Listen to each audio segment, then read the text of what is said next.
with Anna. My tip for today, tip number 2, is not making the handicapped person or physically impaired person feel useless. Meaning that let the person be and act and do whatever they need to do out there in the world and society to be as much a normal person as possible. Because being handicapped, a person feels incapable of or less than to begin with.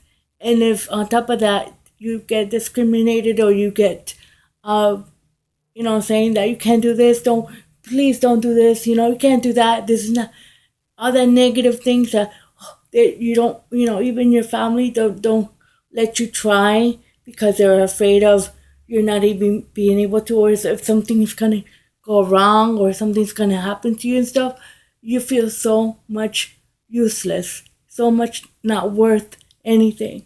From my experience, a lot of things that they told me that I couldn't do, I've been able to do.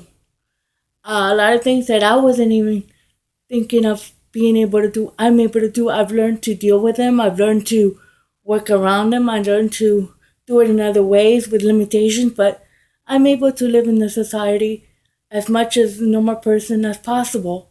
With limitations, yes, but if you limit the handicapped person that much more by telling them they can do this, they can do that, please don't try that, please do, you can't, you limit them that much more and they feel that much worse, instead of just being there for them, leading them on, helping them out, let them, work around things and stuff and see what they're capable of.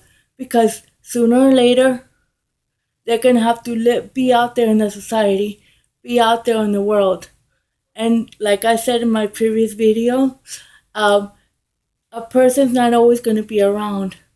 They might live, the handicapped person might live longer than the person that's taking care of them or the person that's looking out for them. And they have to be able to live in the society without any protection or as much as possible, because most handicapped person like me, I'm very capable of doing stuff, a lot of things. That they said they couldn't do it, or I even said, oh, I can't do that, but I've tried it, and sometimes I work around it.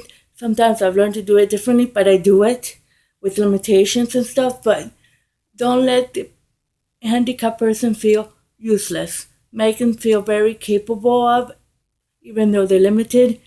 Root them on, help them out, be there for them, but let them try things out, because to begin with, they feel useful and incapable, and they have possibly not so much of a high self-esteem, because they were put on this world for a reason, and they have to live as much as possible.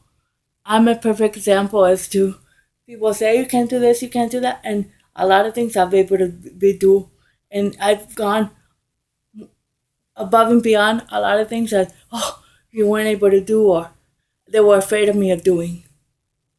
Okay? And I'm proving them wrong even now, today.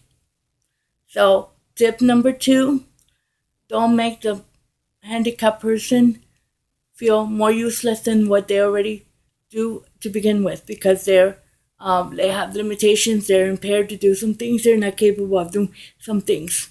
Let them try things out, let them, work around things as much as possible to be as much of a normal person, live as much a normal life as possible. Thank you, and stay tuned for my next video.